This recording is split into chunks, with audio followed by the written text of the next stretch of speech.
I escaped death bare times on the streets from like 17 all the way to at least 23. I've been to prison 3 times. Ice's journey began in chaos and led him behind bars. Put that work rate that I had in the trap year to something like that was a high value skill for me. But prison wasn't just punishment, it was a turning point, a chance to confront the life he'd been living. You're only a product of your environment for so long. After that, you become a product of your lack of understanding. Through Islam, self-development and trading, Ice found a new purpose. Discipline replaced distraction. Faith replaced fear. See that hard work and dedication, yeah? It's not a joke. Like at every stage of like wherever you are, like it's still like you still have to do it. Now he's building a future with intention, learning from losses, stacking discipline, and moving with faith. Like not listening to your mentor, trying to do things your own way until you actually realise you should have just listened to them from the get-go. This is Ice. Proof that no matter where you've been, you can always choose where you're going. I don't know you. Who is Ice? Who am I? That's a good question actually. I'm a Muslim first and foremost. I'm very religious and spiritual. I'm a trader. I'm a cobbler. If you don't know what cobbler is, that's someone who fixes car keys, house keys and repairs watches. I'm a motivational speaker for the youth. I love to help and inspire the youth a lot to change their lives around. I'm an ex-musician. As much as I hate to admit it, believe it or not, that's me. Where did your trading journey begin? So believe it or not, I actually stumbled across forex trading in prison. I remember there was a course that came out and I really wanted to buy the course, but I didn't have the funds being in prison to buy it. And obviously like when you're in prison, like no one actually, that's a normal like jail story for everyone that's been to prison. Like no one has them, no one sends them this, no one sends them that. So even though I wanted to better my situation, actually like leave the roads and leave the streets, as much like no one would buy this course for me still. So I literally just started hollering everyone for £50 canteen, £100 for this, £10 for that, 20, until I saved up £400. And I actually bought the course though. And you know what, like it was to this day, like I don't actually trade that specific course's strategies. However, like that was like the initial step that I needed to take to kind of like embark me on the journey still. So right now I'm actually only out of prison 40 months. Yeah, like. So did you buy the course while you were still in prison? Yeah, wow. Yeah, literally. And so I know you can take courses and stuff like college kind of system in prison, right? How do you have to like go, for anyone that don't know, do you have to like go log in to like a computer for an hour or so and then you learnt the course in there, or did you wait till you came out? No. So literally like in jail there's patterns, right? So you can buy phones. iPhones are worth like £1,000 to 2,000. Literally, I think I had an iPhone 5, an iPhone 6 and some next Android. So, and each phone is probably worth like an extra 6 to 8 months still. So I had one phone there with a course, one for trading view, and the other one to record and take snaps and literally like piss about. And so yeah, like that's how I actually indulged on my trading journey still. And I remember like these times my older brother, he was like quite well versed in the industry, like just because of his network, not really too tough because he was a trader like that. So he kind of, I remember begging him to put me through to some like good traders that I can actually, because you see with trading, it's all about the source of information, right? Like you just, yeah, so, and he didn't really put me through to someone. He just dashed me in bare YouTube content still, literally like told me get busy. And I think his point was to see if I was serious in it. His point was to see if I actually had that dedication, if I actually had that motivation to want to leave the streets and want to like better my situation. And I went through with it. I know to this day I always surprise him. Like every little milestone I reach, I know it surprises him still, and that makes me bare happy. It makes me bare content still. You know what's mad though? I do the exact same thing. If someone comes to me and tells me they want to learn how to trade, I'll send them a bunch of YouTube videos. Yeah, I started doing that. Because you can watch it for free and then come back to me when you're serious. Because I think if you can sit there and watch the YouTube videos, take in the free information, then you're ready to start paying for things. If you can't watch the YouTube videos, there's no point paying for a course because you're just not going to do it. You're not going to do it still. Also, same time, yeah, it's like, trust me, like free stuff doesn't have as much value still. That's like business rule 101. Like people ain't gonna like people ain't gonna actually study something because it's free. They'd rather study something that they've paid for. I don't know why. I think it's just a human character thing. But it's like when someone does actually, you see like that dedication. You know, the only thing that separates like me from like proper clear people, yeah, or like the main similarity we have, yeah. You see that hard work and dedication, yeah. It's not a joke. Like at every stage of like wherever you are, like it's still like you still have to do it. And to me, that's a characteristic still. If I see that someone's a hard worker, if they're able to like have that dedication towards anything, like, then I give them all my time still. And you know what, yeah, for me personally, that comes from trapping. Like I swear down, like I was a hustler still. I was out here still. I was really out here. So it's like that hustle. All I done was put that hustle to something lig. Like put that work rate that I had in the trap here to something like that was a high value skill for me. And trading weren't the first high value skill that I actually kind of like indulged in still. Like I remember I done coding. Funny enough here, so I've been to prison 3 times, yeah. The third time I went in, the second time I'm not gonna count that, was a 28 days recall. Even though it's like 4 weeks to some people, like the first time I done 3 years, the second time I done 2 years, right? So yeah, the second time I actually went into prison, funny enough, yeah, it's because I was actually 1 foot in, 1 foot out of the roads. I wanted so badly to leave the streets, but I had things that tied me in, such as probation, license conditions, MAPA. So then the reason why I actually got recalled was because I started going to University of Bedfordshire, and they told me that I had to stay in approved premises. But because I moved myself out of that, it wasn't approved premises, it was basically a crack house. Like it was literally like I was living with 2 crackers that was smoking in the living room and that, yeah. So then I moved myself out of that environment and I moved myself to a uni accommodation. I was even surprised. I just come out of jail. How the hell did I even get accepted for student finance and uni accommodation and all these things and that? So I was bare happy. Like I shouted probation. I said, yo, like, can you change my address to the uni accommodation? I actually got a uni accommodation. She was so slimy. Like she literally confirmed that I moved. She's like, oh yeah, so what, did you move? Yeah, did you move all your things and da-da-da-da? And obviously her confirming that I've moved, that's a breach of my license condition, innit? Because I have to stay wherever they told me to stay. So then yeah, like she said, yeah, don't worry, we'll do that. And then like 48 hours later, I went back to the approved premises to collect more things and that. There was just two police, 1 woman, 1 lady just waiting for me. And then when they came to me, they asked me, oh, like, are you Issa Osman? And I said, yeah. And they said, oh, like, we need to take you into the station. And you know, in that moment, yeah, like, I could have actually run that. Like, I'm bare on point in it. Like, I know my surroundings. I know, like, again, that's probably because of the trap being outside so much. Like, I know I'm very self-aware and other people aware. I could have genuinely escaped. But the reason why I didn't is because I was thinking, like, you need to take me to station. Like, for what? Like, literally for what? And then obviously, like, they never actually told me. They said, like, yo, they actually didn't know. Their only job was to actually bring me into the station. When I went to the station, I'm all hearing that I'm getting sent back into prison for breaching my license conditions and that. And I was defeated. I can't lie, like, I was bare defeated at that.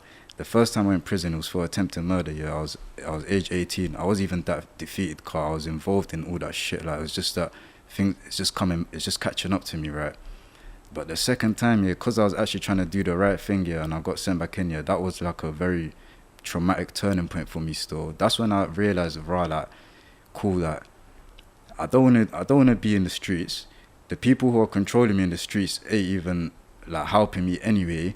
So it's like, it's literally me versus the world still. And that's how I took it still. Like, it's me versus the world still. And like, how better do I want to better my situation, innit? So do you feel like the second time you went in, you turned your pain into purpose? Yeah. I definitely did still. And like a major difference, even me going in here, like the first time was like, I done 3 years and I was heavily involved in gang affiliation. So it's like, there were some things that I had to do. Like, I couldn't hide from the situation because it's prison and it's a whole new environment, like completely different to freedom, right? But you see, like this time it's like, where my pain was purpose here, like, you couldn't really chat to me about gang beef and like gang affiliation and this and that. Like, I genuinely wanted to stop disappointing my mum at this stage. Like, I was like, And like, don't get it twisted though, like there was still situations like my past haunted me. I couldn't hide from it. Like it's prison as well. Like it's not like I was just in jail for a drug offense. Like I was gang affiliated, innit? So, but at the same, but like, yeah, like it came to a stage where I realized like I think I went through my self-development and growth. You know, like that's a big thing that I try to like teach like the youth and like anyone that's like on their come up from like 17 to 21 and that year. Like you see, when you understand what growth and self-development is, yeah, that's when you're actually gonna try and transition. That's when you're actually gonna try and like work towards your growth. But it's like it took me bare years of my life to understand what growth and self-development even is still. Do you feel like your faith also has a part to play in that? And obviously, how did that actually come into play, like you go in prison and stuff? The reason why I know my faith had the biggest play in my like my whole like time on the streets and that, yeah, it's like, and anyone else who's also religious, like you can also vouch for this, yeah, like in terms of no matter your religion as well, yeah, like you know, some of us, we have these like spiritual encounters and you just think, raw, like this, like it's too, like there's a above power, like this can't just happen in this moment because of this and that. And trust me, like with my religion, like I escaped death like bare times. I escaped death bare times on the streets from like 17 all the way to at least 23. I escaped death bare times, bare situations. And when I was actually like returning back to my religion and that's when I was actually grateful. That's when I realized, oh, like all my mom's prayers is probably what's saving me. And that's when I realized that I need to start making prayers. And same time though, I was very like morally raised, and like I was raised with morals and principles. I was raised in a religious household, so it's like I kind of had that instilled within me. What was it like coming back home after the second time? Like, what changes did you realise that you had to make? When I come home, like my first month in here, I found a trading mentor, right, MBB trader, right, and I swear down, like the only thing he would advise me, yeah, and Dots as well, them man was just telling me get a 9 to 5. Them man was saying, I hear that you want to learn how to trade and that, but just get a 9 to 5, because by the time you're actually ready, like you're gonna want to have some form of capital to put into the trading. And I would refuse that. I can't lie, I didn't get a job till at least like a year and a bit later as a cobbler, innit? I refused that. I said to them, no way. I said to them, the reason why I'm trying to learn how to trade is so I don't have to work a 9 to 5. And I never actually took it in until eventually, like, that's a journey for anyone that's new into trading or whatever, like not listening to your mentor, trying to do things your own way until you actually realize you should have just listened to them from the get-go. So it's like, yeah, I had to kind of go through that store. I was trying to perfect my craft in trading store, and like I was doing that. But then what was funny is like, so I could have came home, yeah, 2024 February, yeah, and that's when I was off license, alright, like that's when I was actually like fully off license, but they let me come out like 1 or 2 months earlier on parole store. And even when I was going through my parole, I was thinking, should I even do this? Like, let me just do 1 or 2 months left in jail and I'll come out and I'll be able to fly out the country straight away. But as soon as I come off license, yeah, I just needed a change of scenery. I needed a change of environment. And you know what done it, yeah? I swear down, I was like 1 or 2 months into my trading journey, and these times it's like, yeah, like I was blowing accounts and whatnot, yeah, but somehow I don't even trade gold at this stage, yeah, but I flipped gold, right? I think I deposited live £500 and I ended up with like £900 profit. I swear that I went to Saudi Arabia. I went to have a spiritual cleanse straight away still, like, and the fact that I was off license and everything was like in the timing of me being off license, I genuinely felt like I was invited to my Lord's house. So yeah, like. Can I ask you a question? I know, like, obviously any faith, doesn't matter what religion you come from, you have to be connected to God no matter where you are. Do you feel like it's harder for you to be connected in like the UK? Like, do you feel like going to Saudi Arabia and Egypt, it helped you? Yeah, 1000%. Like the UK is full of fitna, innit? And what fitna is, for anyone that doesn't know, it's just like bad influence, innit? Like it's very easy to be influenced. No matter how clean-hearted you may be, no matter how much you don't want to do bad things, it's very easy to be like influenced. And you see, like in these countries, for example, I went to Egypt and I actually stayed there for like a good 7-8. But funny enough, yeah, I didn't plan to go there to stay, you know. I planned to go meet my brother for like 2 weeks, and he was there for like a year and a bit. He was there studying like Arabic language, the religion. So I went to meet him for 2 weeks. I just fell in love. I never came back still. The minute I was there, like, it was too peaceful. Like, you know one of the biggest beauties about or the biggest differences and beauties, yeah, about like an Islamic country, like going there for my own peace and sanity, yeah, like you'll be walking and everyone will just be salaming each other. Everyone will just say, peace be upon you, peace be upon you, peace be upon you. I come here now, I see another division. I see another Muslim, I'll try salam him and they won't even say salam back, like they won't even tell me peace be upon you back. But it's like, I just blame that on the country.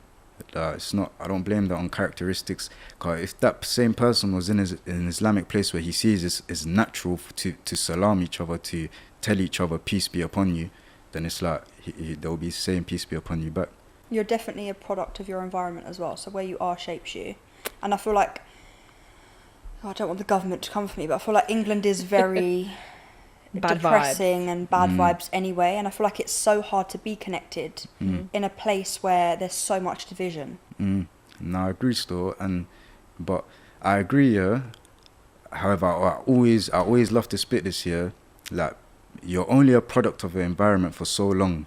After that, you become a product of your lack of understanding, and like that's just like, because like someone will blame the environment for them being on the streets and being on road and that.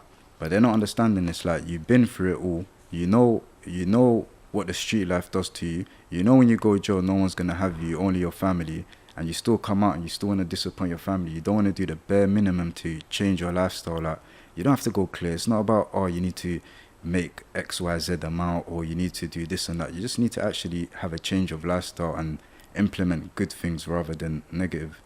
A lot of people in the Islamic culture will say that trading is haram. What is your take on that? Yeah, so my take on that, yeah, it stems from the trader themselves, right? I highly believe, yeah, it's like in your niyyah, in your intentions, yeah, if you feel like you're gambling, then of course you're indulging in haram activity, right? But then if you actually have a system and you have a model and that model has a win rate and you've actually got the statistics on, for example, FX replay or something to back it up, and you're genuinely just trading that, then it's like, in my intentions, I'm never going to feel like I'm doing anything haram. And it's like, yeah, that's my whole take on is trading halal and haram card. There is a big grey area with it Islamically, but that's my full take on it still. Like, in your intentions, you know if you're gambling or not. You know if you're trading a system or you know if you're gambling, innit? So that's literally my whole take on it. And at the end of the day, yeah, when it comes to like halal and haram and like sinning and good deeds and that, it's only between you and your Lord. It's only between you and God. And God can see your intentions. You can't hide your intentions from him. Do you think it also depends? I've heard a lot of people say this. Do you think it also depends on whether you're trading personal or prop?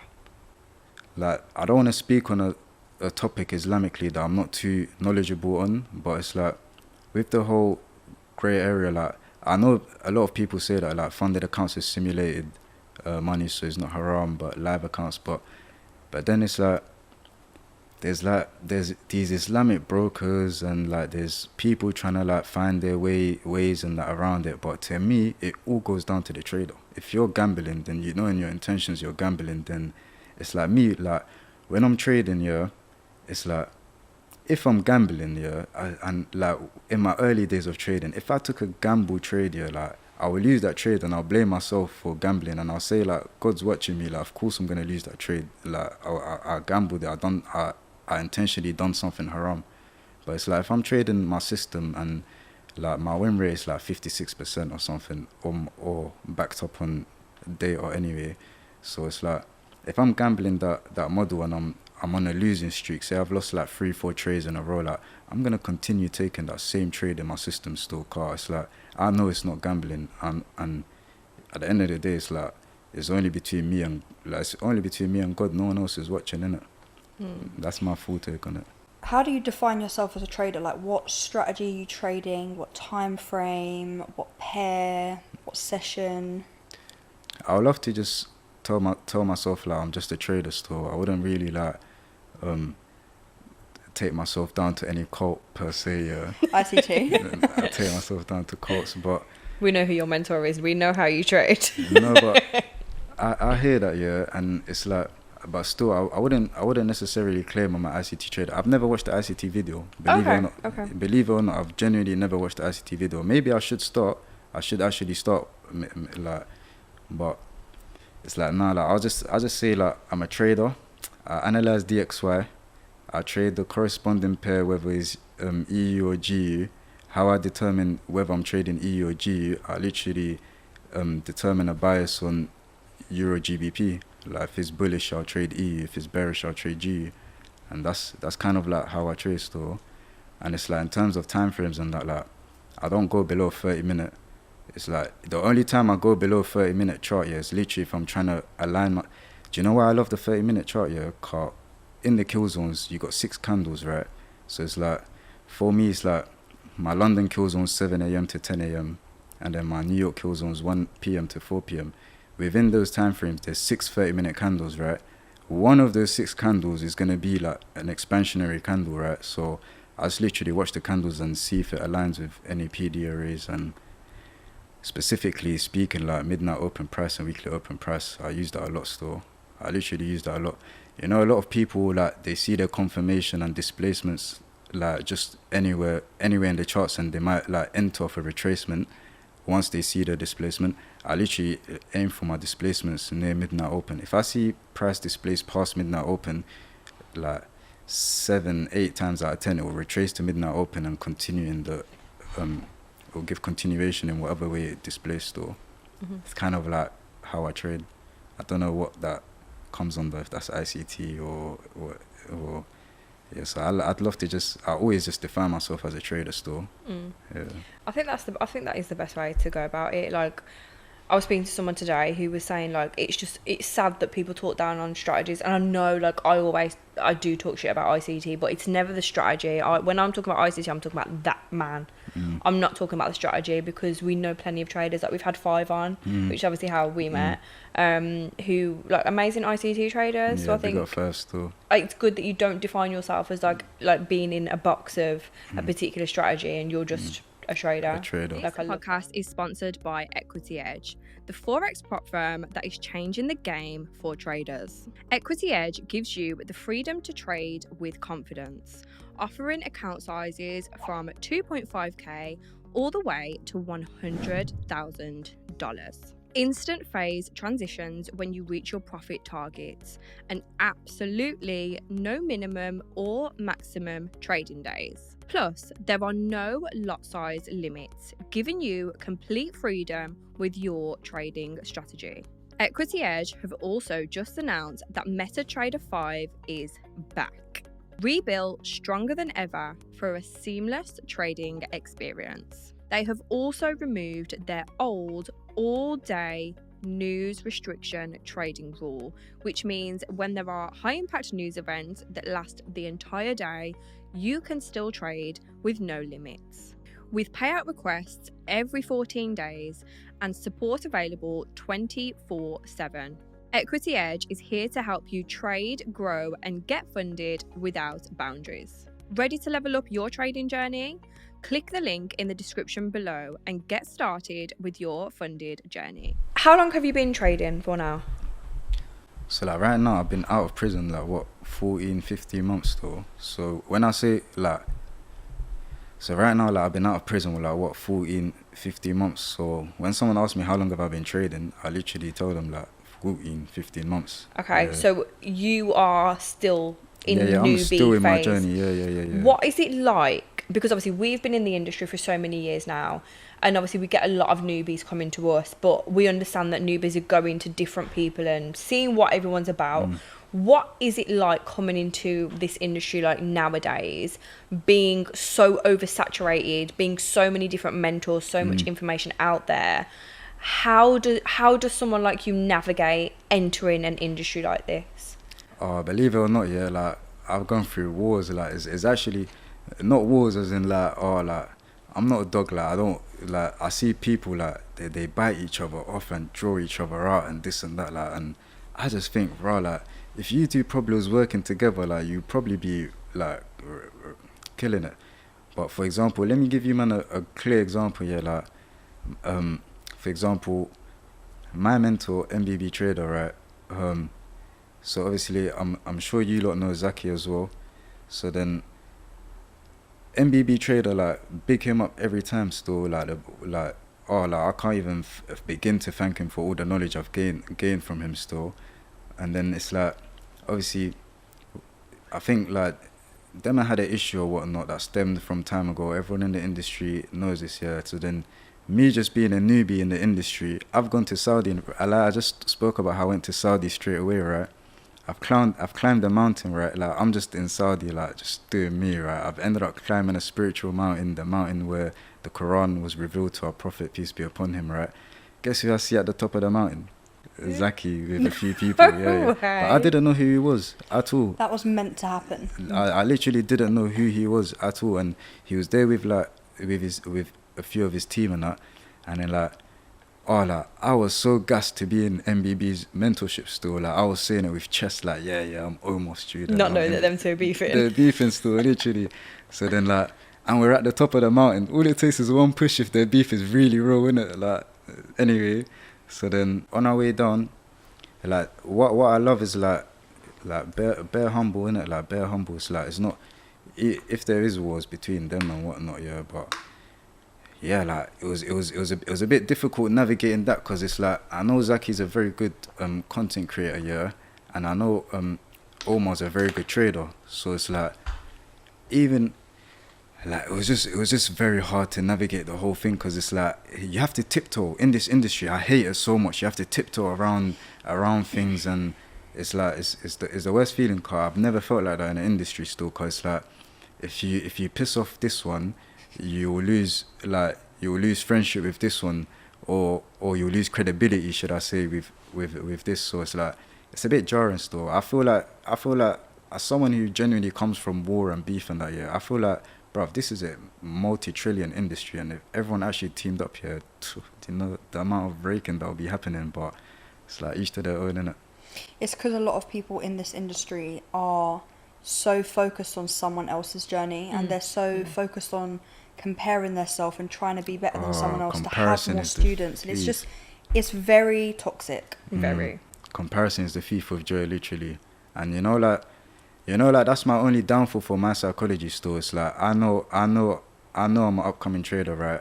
I've been funded up to like 120,000. I've not secured a payout just yet, but like, I'm still on my journey. Touching on that, you have made up to 120,000.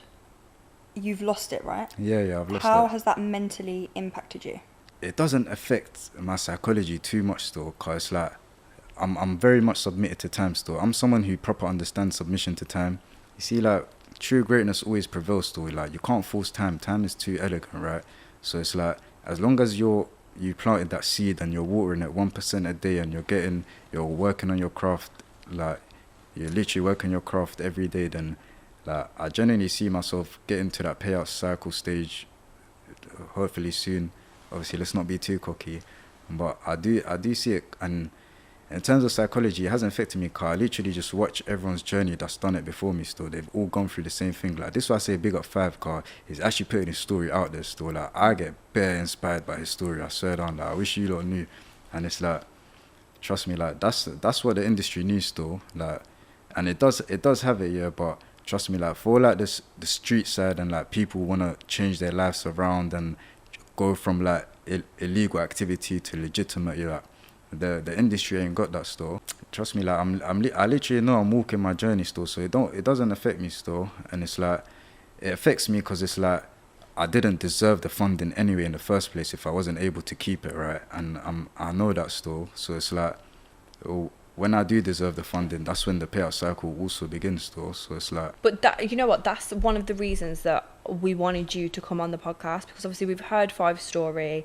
Five is super successful, but it's different hearing it from someone who's new to the industry, who's been through something similar and are still on their journey, because I think your story is still inspiring to anyone who's watching, especially if anyone's watching from prison right now, like just seeing that. But it's good for people to see that you're on your journey and you're speaking about your journey, and also like documenting little things. Like I know you're like growing your TikTok at the moment as well. I think it's really important to showcase like the process that people have to go through in order to change their life and start that journey towards success. Because like before we came on the podcast, you said like I haven't had any payouts, like I'm a bit nervous about talking about trading, but that is part of the journey. Like you're only just over a year in, and I think anyone watching, it's super important for them to understand that it is a journey. No matter how successful you are, there's always someone more successful. So it's good that you're speaking up about things and just being open about the journey, because I think a lot more people in this industry need to do that, especially in the early stages as well.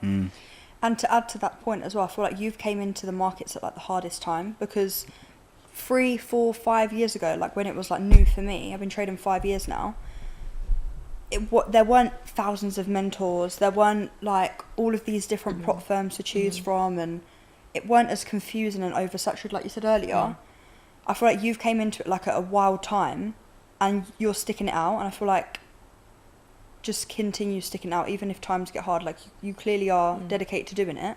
Yeah, no, to touch on that, like that's where I said where submission of time comes to still. I remember when I was in jail saving up for that course year, like I swear down, like I told myself, yo, I just done 3 straight years in jail. These times I was in my 2-year recall, so this is already done, innit? So I said to myself, I'm gonna give myself 3 years in this industry still, like 3 years to genuinely see some form of progress that this is the industry for me still. And literally I'm like 14 months into those 3 years. So it's like that submission of time is very important, because the minute you have that submission of time and you mentally tell yourself, yo, I want to give myself 3 years, and you mean it, if you don't chase that, oh, I'm trying to be profitable in 4 to 6 months here, and you actually submit to time, that's when you're actually going to see major difference in your trading craft. With everything you've been through, what does success mean to you? That's a good question still. I've never actually thought that, you know. All I've done was make a 5-year plan and see it through still. I never actually thought of like, what do I see as success? I guess is time freedom, you know. Where my time's been locked away as well, yeah, it's like, I just want to have the freedom to like, have time still. And I know a lot of people like say financial freedom and this and that, but like, trust me, like financial freedom is not like, it doesn't come with time freedom and location freedom, financial freedom. Like you can be financially free but just have no time at all in it, because like you're constantly working on this and working on that and this project. So yeah, like success to me is defined by time freedom, to just have all the time in the world to be able to do whatever you want, and without like having any excess stress to do with anything else. I think that is the most important thing. Like I will always, and I will die on this hill, trading will never bring you financial freedom. Never, ever, ever. It can bring you time freedom, because you can do it from anywhere in the world and do what you want while you're trading. But in terms of actual financial freedom, it's just not a thing. If you're not waking up and placing a trade, you're not making money. So how can that make you financially free? So I think a lot more people need to focus on the time freedom aspect and not just the financial freedom aspect, because I think it's so overrated. To even touch on that, like success to me just comes with religion. Like I swear down, like as long as I know my Lord's happy with me, yeah, that's what my success is, yeah. And the reason why I said time freedom is literally like, so I can be in an Islamic country studying my religion, for example, because I have that time freedom. Like that's why I define time freedom as success. I love that. I feel like your journey's so cool. I feel like we have to definitely do like a bigger part 2 when you've got a payout and when you're like 2-3 years in. Yeah, definitely. To hear your journey. I'm here still. Just don't give up. By then I see Raz being like very, very, I know it's established now, but like close to blowing still. Thank literally. you. No, trust me. Like I really hope so as well, because like our aim for this podcast, we say it to every guest, isn't just to speak about trading. Like we really want to just we want our audience to understand that there's multiple streams of making money and really focus on like the self-development on the way there. It doesn't matter how long it takes you to get there, but there's so many ways to make money. And if you're a trader, how are you funneling your money as well? Because I feel like that's why we get certain guests on, because a lot of people are like, I'm just going to be a trader, but actually with trading profits, what are you doing with it? So I feel like that's why we're like really big on growing this podcast and like hopefully touching the right people. So yeah, I really appreciate that. Are you ready to do a quick fire round. First thing you do when you wake up? Pray Fajr, pray my first prayer, even if I don't wake up for the appointed time to pray it. So the appointed time to pray is like 3 to 5 a.m. Even if I don't wake up for the appointed time, if I wake up 7, 8 a.m., I make sure I pray. MT5 or Match Trader? MT5. One trading pair you can't live without? DXO. Egypt or Saudi? Ooh. So because I went to H&P and not uni, I want to try get into there's two prestigious Islamic universities, the main one being in Medina in Saudi, and like the second most prestigious Islamic university in the world is in Egypt. I would love to go to the Medina one, but apparently they pick names out of a raffle when you literally apply for it, register for it. But Saudi. I was born in Saudi. Oh my days, I didn't mention. I was born in Saudi. Yeah. But I came here from nursery. I done like year 1 and that here. Okay. No way. Yeah. That's cool though. Yeah. Literally, So you're like fully connected to Saudi? Yeah, like I was born there, but it's like I'm not Saudi Arabian or anything. Like. No, but you're born there and then you've gone back to like your roots essentially. Yeah. Nah. Okay, yeah, I get what you mean still. Yeah. So we'll do a quick would you rather. Cool. So, would you rather flip 1k into 100k trading, or have guaranteed peace of mind for life? Guaranteed peace of mind for sure, cause I can do more than 100k with that. Would you rather live in London with unlimited money, or Egypt or Saudi with unlimited knowledge? Saudi with unlimited knowledge. Last would you rather. Would you rather win one huge payout or stay consistently profitable forever? Stay consistently profitable forever, easy. I feel like like when someone gets that huge payout, yeah, that's also like the beginning of your journey still. But like once you're consistently profitable, yeah, you're basically at the end of your journey. All you need to do is acquire more capital, essentially. I was gonna say, I feel like that also just shows how dedicated you are, because anyone that's not really in trading for like the growth and the long-term profitability, they'll just say huge payout. Yeah. But you've chose, I feel like, there's no correct answer, it's your opinion, but I feel like you've definitely chose like a trader's, Definitely like a real trader's answer. No, I appreciate that still. You know what though, I'm going to say something really controversial and people aren't going to expect this from me. I think I'm at a point now where I would take the one huge payout, invest that into something else and say bye to trading. I totally get you, because trading is headache. It's headache, and like I recently, it's so rinse, I say this on every single episode whenever we talk to a trader, but I recently changed from Forex to indices, and US 30 open, 230, I then go do the score run at 3, it crosses. So I feel like with US 30 being my like most profitable asset at the moment, not summer markets, but at the minute, I just feel like if I was guaranteed like 5 mil massive payout, like I'd need a lot. Even if I had Jade Caps, if I had Jade Caps payout, yeah, Jade Caps I'd payouts, be done. yeah, and I'd just put it into something else, and like maybe swing trade. If swing trading's an option, like once or twice a year maybe, because I do feel like trading's great, but it's headache. And I think maybe I'm saying that now, maybe we're saying that now because this year's just been... I also think it's because we're day traders as well. Yeah. Like you say, if we were more swing long-term traders, I think we'd think very differently. And I'm always grateful that we have this skill, because I think trading is, and just being able to read the charts, I think it's a skill everyone should have. That's and every single person in this world should be dollar cost averaging into stocks, indices, whatever it is. You need to be investing, and I think that's just kind of more the path that...